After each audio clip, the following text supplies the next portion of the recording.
We're going to go over the process of doing quick sketches, and we're going to do three in parallel. So we'll go through each stage of the process, and then switch to another drawing, go back and forth and back and forth and back and forth between three different drawings. So you can see the process develop 3 times. The first stage is gesture, and what I'm doing in this stage is in one sense just looking for proportions. I use halves, so I think of the head, the crown of the head to the pubic bone as being half of the figure, and then from the pubic bone to the foot as being the other half of the figure. And then if you subdivide that in half, you have the knees at the bottom quarter and the nipples at the top quarter. Another concept to keep in mind when you're working with gesture is the movement. So in this gesture, not only am I looking at proportion, but I'm looking at how can I convey the action of the pose. And so you're looking for lines that are not straight, that are not vertical, that are not up and down. You're trying to express motion through line rather than through the external appearance. And this is basically a stick figure process, though it's very heavily modified. And when you go through this process, be sure to include the feet and just to have some indication of where the figure is standing. The other thing that you're looking for is balance. So as the figure undulates back and forth and goes around the center line, you're looking for the idea that the figure could actually be standing on a surface. So a lot of times what happens in a basic standing pose is that the crown of the head or the base of the spine at the very top of the head is going to be directly over the weight-bearing leg. So here I'm drawing in the weight-bearing leg, and as I reach the bottom of it, you'll see that that heel is under the head. The second stage that we move into is the stage where you block in the forms.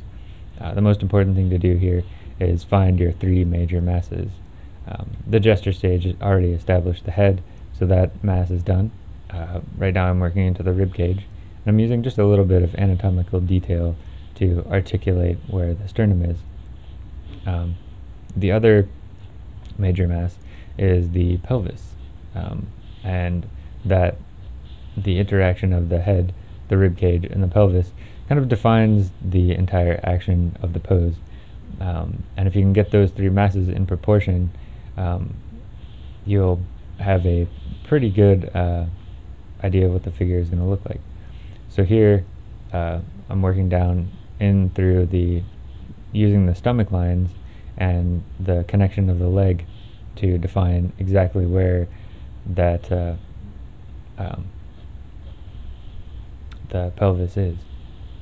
And then as you move through the forms, you can do things like use contour to define the form, but you can also wrap lines around it. So the leg is basically just a series of a couple of cylinders, and you can treat it as such, and you can modify the form as necessary to be accurate as you go along. Or you can just do a basic cylinder and modify it later. As you do this, be sure that you don't avoid the head, hands, and feet. Even if you do this improperly and it looks a little weird, take a stab at the foot and just see what it might look like.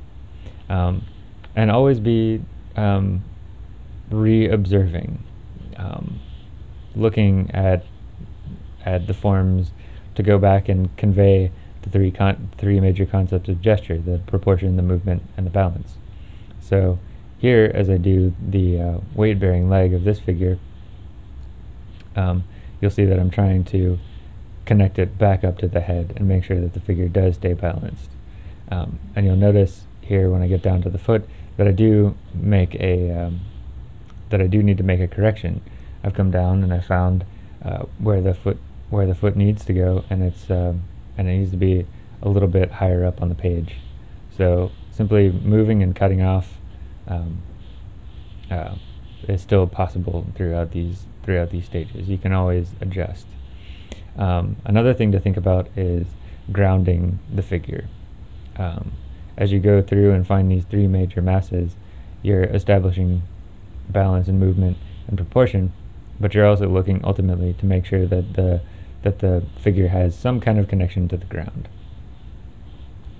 And the other thing that you can look for is the first stages of finding surface landmarks. So the major obvious surface landmarks are anywhere that a bone protrudes to the surface of the skin.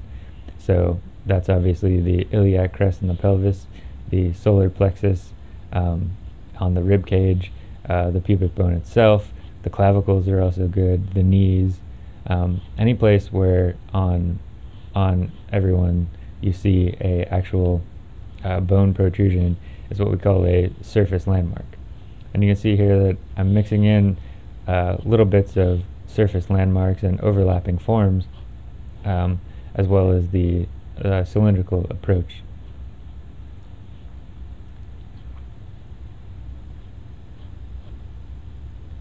So if you're looking for ways to break down feet, a lot of comic book artists have great economical ways to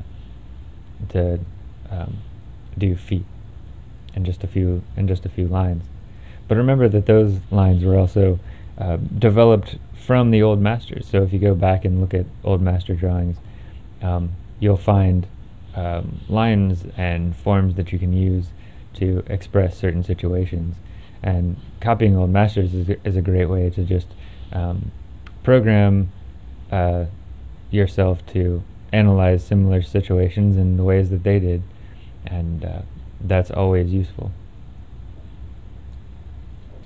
So most people, when they draw, are obsessed with getting the contour, the shape right of the figure, and that is important. You do eventually want to get to a recognizable shape, a recognizable contour, but in the early stages of a drawing, any line that you can put inside the edges is a great tool. So using things like the ankles that are inside the edge, and finding the corners of forms, even though there aren't really any corners on the body, you can kind of box things out as if they were there. So here in this third drawing, you'll see the interaction of the forms and the gesture lines, and sometimes the gesture lines become part of the forms, and other times they don't. Sometimes the gesture line has very little to do with the final forms. It's just establishing something for you to measure off of.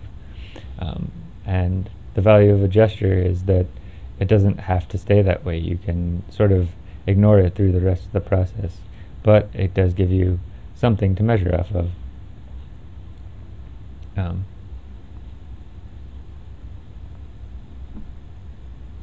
And then the other thing that you're trying to do is you check to make sure that the forms go back and they reinforce the concepts of the gesture. Even if the lines don't have anything in common, you want to make sure that you are reinforcing proportion, you're reobserving movement, you're reobserving balance, you're making corrections and additions, and that you're not stuck with what you did on the first time. So you see here on the leg that the initial gesture mark of this front leg has become sort of the corner of the form and helps define the form, which is great because that becomes a very economical way to draw. Moving into the third stage,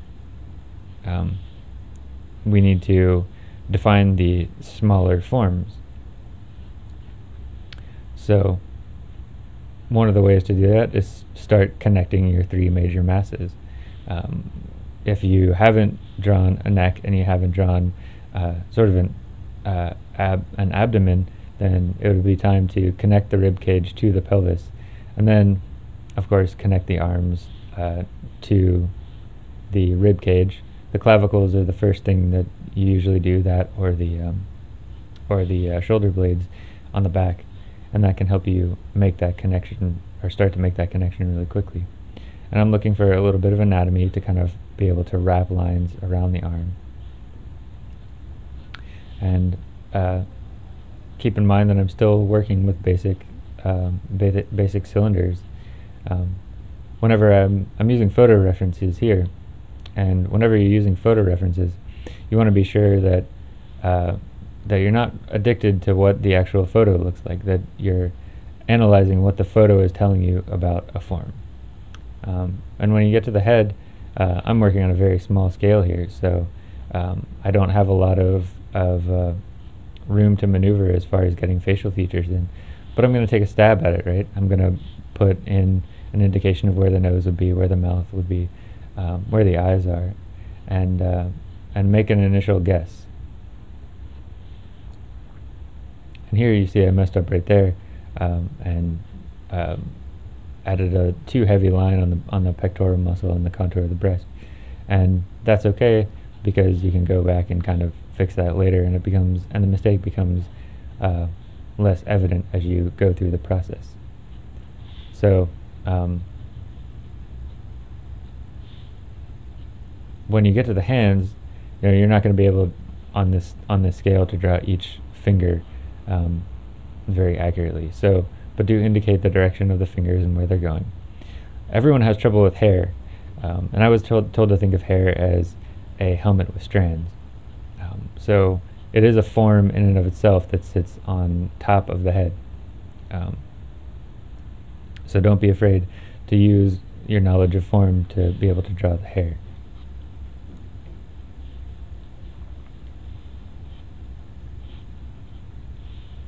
So here I had not drawn in the arms as part of the gesture, but that's a critical part. I've defined a lot of the movement and a lot of the forms, so I'm just going back and making sure that these smaller forms, the arms, do get placed into the body before I get too far along. One of the problems that I see a lot of people having is that they overdevelop certain parts of the figure and leave other parts blank. So if you have an overdeveloped head and a very sketchy figure, that creates a problem, and vice versa. If you just leave feet blank and get done with the drawing and then you have to come back to the feet, you've created a problem for yourself. You've put too much weight, mental weight on the feet, and then it becomes a very pressured thing to try to get them in. You can also bring in any anatomy that you know. When you're working with the chest, even on females, you're still working with a basic pectoral muscle, and that is the same for all people.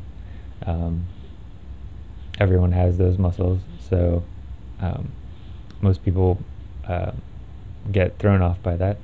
When you work into the shoulder, you're working in a very complex interaction of highly movable forms.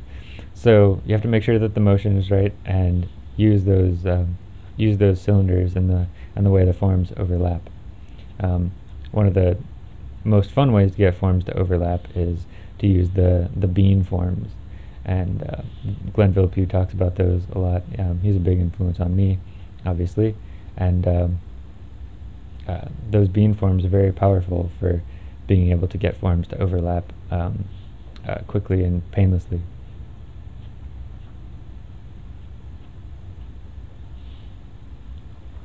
And so here I haven't drawn in the bottom of the leg or the back leg at all, so it's about time before I go any further to go ahead and finish out that process.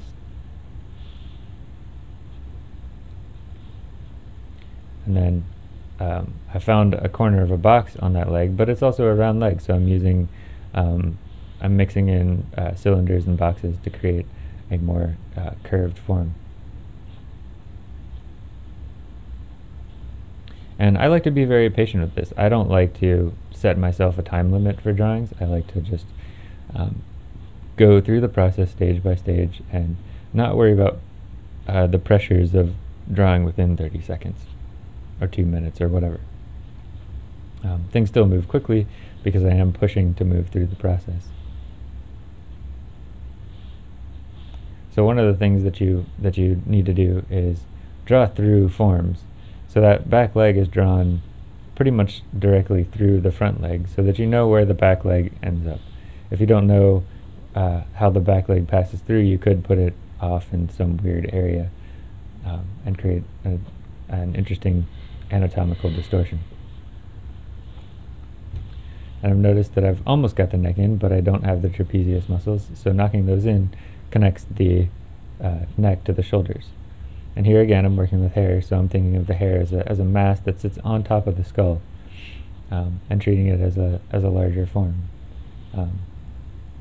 I'm being kind of loose with it because the hair of this model was kind of crazy. And then a little nick and a couple of dots, and you've indicated the nose and the eyes, and another nick, and you've indicated where the mouth is. And that's as far as it needs to go for a quick sketch. If you were doing a study for a fully developed drawing, you might want to take it a little bit further.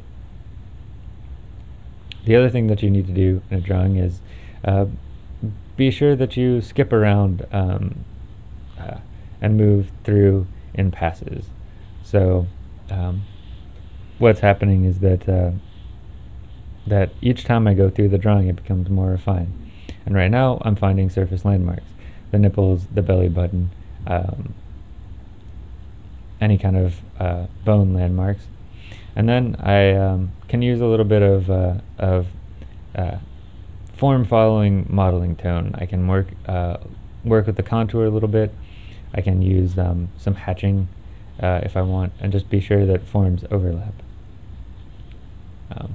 So here I'm using a little bit of modeling tone, bringing in what will eventually become a sense of light. I'm trying to do everything that I can to get these forms to bend and turn in space. And hatching is one of the most basic ways to do that. And so every time the form bends, the line bends in a slightly different direction. And I want that section to kind of flatten out, so I'm using straight hatching there. And you'll notice that that sort of puts that leg into the background. And here I'm following the contour of the leg as it goes around, so that the form is defined by every single mark.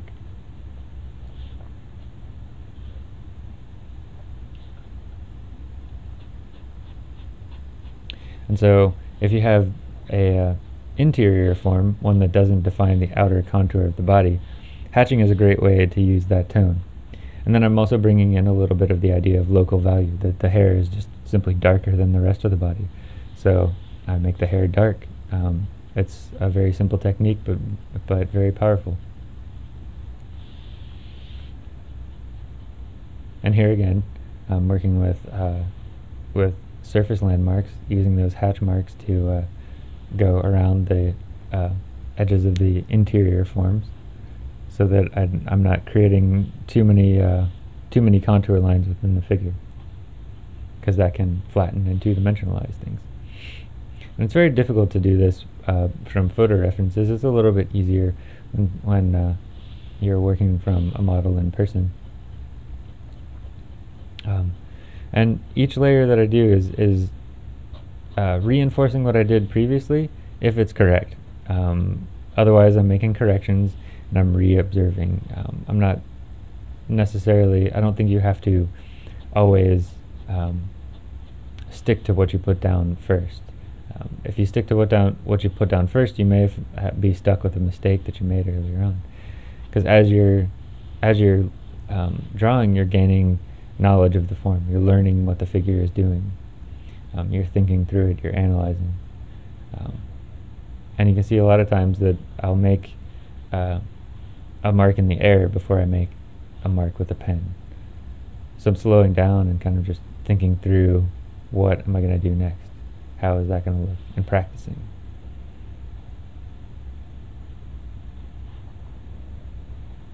And then if I missed any areas in the previous steps, like I forgot to put in a form because I got so focused on something else, then I need to go back a step and make sure that I've added things, like I've added the neck, or I've added all the anatomy of the arms that I need to. And one of the things that you can look for as you go through forms like this are just the idea of basic overlap. One thing, the simplest way to create depth is to put one thing in front of another. So if I overlap forms, then I automatically create depth. It's very simple, and it's often undervalued or looked over in the process, but it's super powerful when you can create depth with overlap, and it's very satisfying. So again, working through the smaller features and working through the hair, just taking a stab at it. It doesn't have to be correct on this go, and you'll see the things have gotten a little heavy in that area, but that's okay because you can make corrections.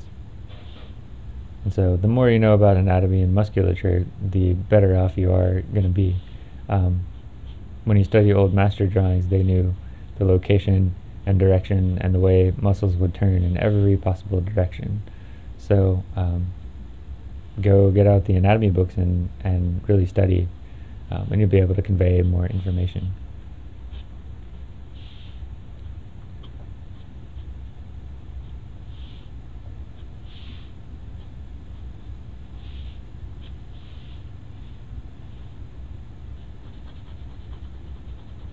Again, the hair is simply dark, so you can make it dark. And this isn't the idea of a quick sketch isn't necessarily to create a fully rendered drawing, but it's mostly to explore form and to maybe, if you have time, create a sense of the light or how the light might fall on a figure. And when you're drawing from photo references, you don't get control of the light, so you can make adaptations to the light to show off the forms that you've established.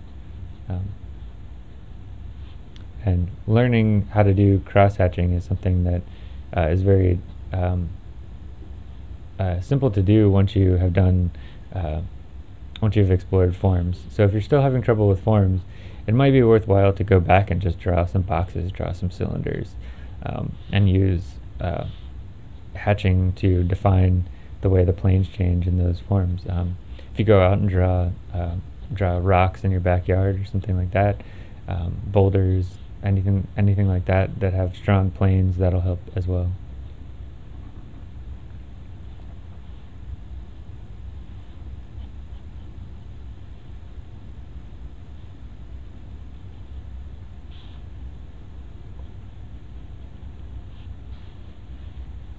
So with this third figure, this is kind of all basically laid out. So I can use a little bit of the modeling tone, keep reobserving, checking, measuring. Use cross-hatching to define forms and the way forms bend around each other.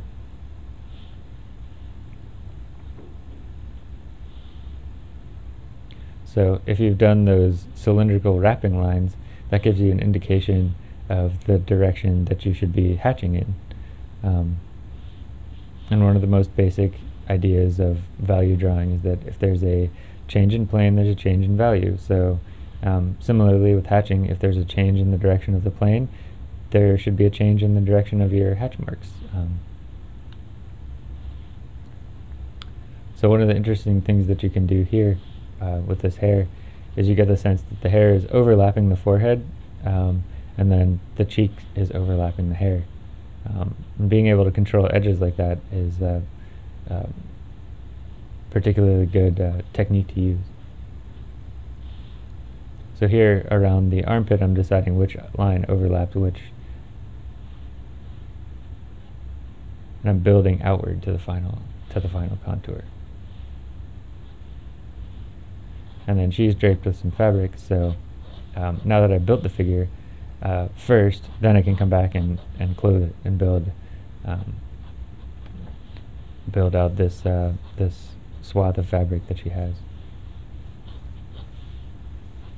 But you don't want to do it the other way around first.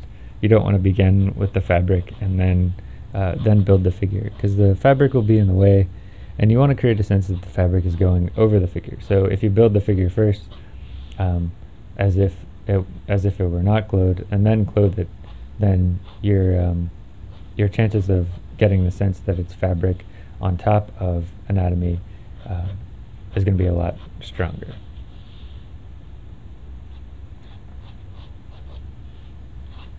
And so the fabric ultimately has to reinforce the anatomy, so you can see that the fabric lines are wrapping around the anatomy just like you drew those cylinders in.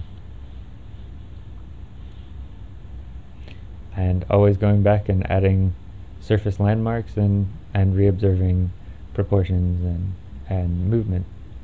So the nice thing about hatching like this and following the form marks is that you're always reinforcing movement and you're always reinforcing form.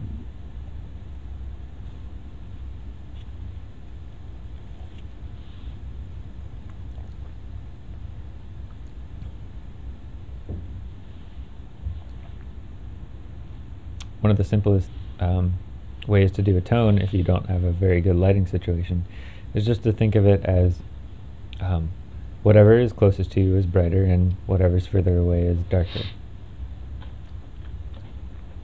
And here the technique changes a little bit. So far I've been using a fountain pen to draw out these figures, and the joy of a fountain pen is that the ink is water soluble. So I can take a very cheesy but awesome watercolorist tool, the water brush, and or any kind of brush with water in it, and just bleed the ink around. And this creates what's called the poster effect. So the simplest way to begin to create a sense of light is to divide light and dark and make whatever is in shadow a medium dark, and then leave blank whatever is in the light. And so that's what I'm doing here. I'm just doing it with ink wash instead of charcoal or something else. So when this happens, you'll see a distinct change in plane, and the forms really begin to emerge.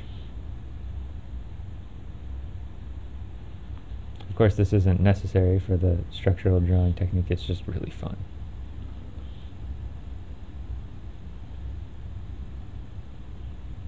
And what's cool about this is that your original lines do get preserved, but they just get pushed back into shadow.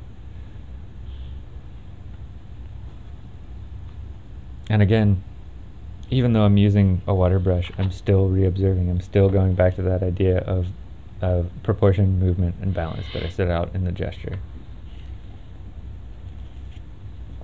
I'm always trying to reinforce the form and the movement.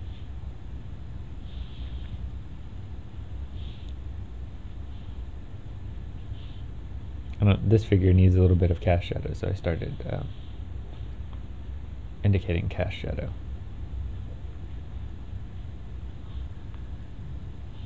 And when you're doing any kind of lighting, it's a very logical process. You think of it, if you can think of it as a form that has light on it, you're in pretty good shape.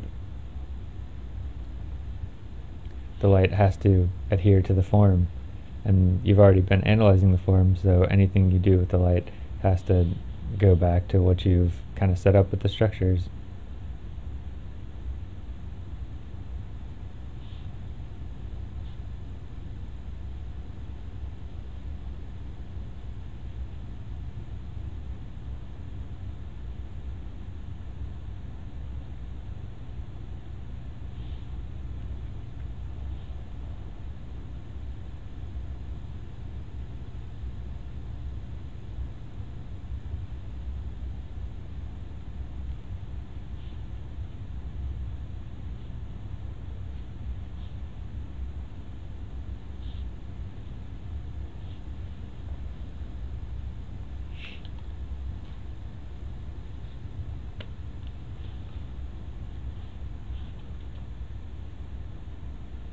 And the water brush kind of actually does what a blending stump does. If you're doing a charcoal drawing, most people use a blending stump to smooth out tones and to blend value transitions together. But really what it's good for is just defeating a little bit of, like, reducing the severity of your marks and defeating the texture of the paper, working with the texture of the paper. So if you were doing charcoal drawing, this is when you would bring out the blending stump and just kind of take a pass through the drawing.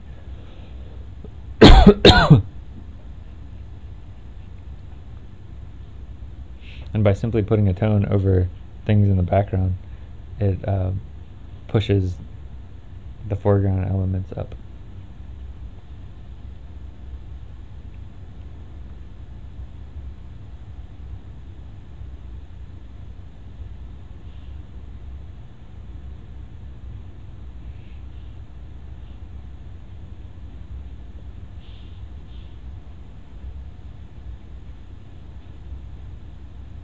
And one of the things to pay attention to is positive and negative space.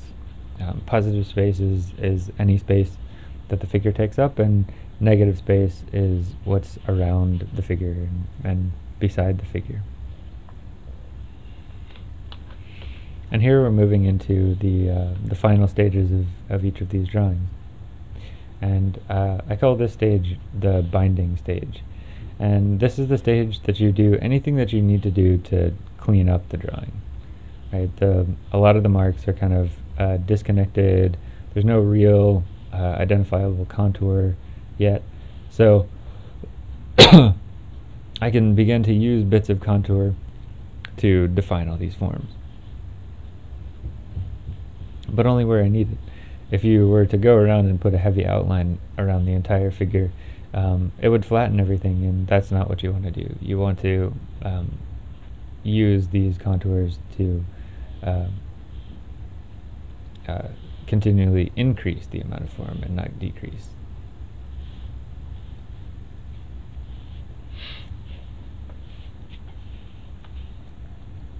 So again, we're going to do the same thing.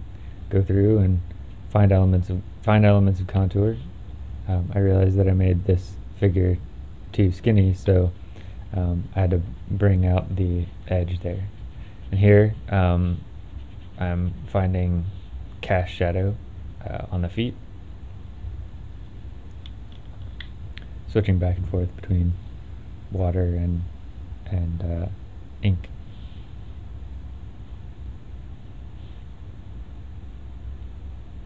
Making sure that the overlap of form is understandable.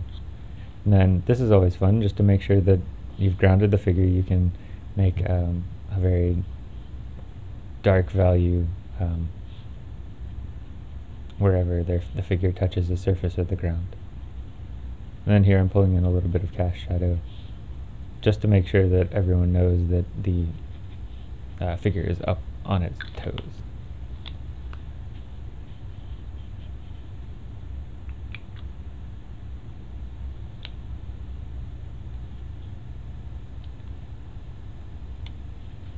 And you'll notice that a lot of this figure isn't really bound yet.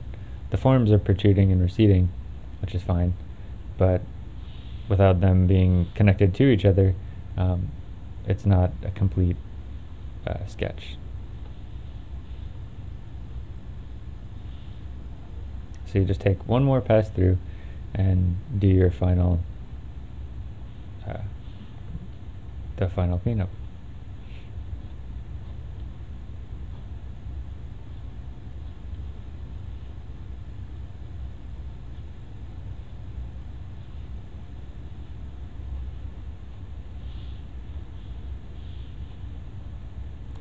In your typical everyday drawing style, the contour and binding stage comes first. Most people will draw a contour and then fill it in with shading. And that's not really the way you want to go. So the analytical process goes in reverse order. You do value and everything first, and then you come back and find the contours at the end. And because you've learned so much about the figure through exploring movement and proportion, balance, and gesture, by the time you get to the stage where you're looking for contour, you kind of know where everything needs to be and is going to be. So it eliminates a lot of the pressure between each step and eliminates a lot of the guesswork. So again, you're just coming back to clean everything up, find your final positive and negative shapes, figure out exactly where the figure is and define it.